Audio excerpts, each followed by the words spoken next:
cepetan. Ya aku ini kaget bang. Ya.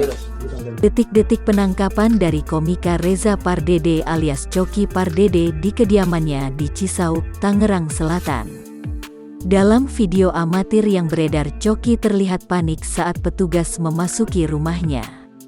Penyidik pun langsung menggeledah dan menyita barang bukti narkoba jenis sabu yang disimpan di dalam dompet.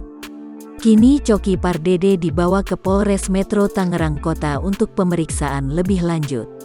Sementara itu Kabid Humas Polda Metro Jaya Kombes Pol Yusri Yunus mengatakan Coki Pardede diringkus di kawasan Tangerang pada Rabu, tanggal 1 September tahun 2021 malam.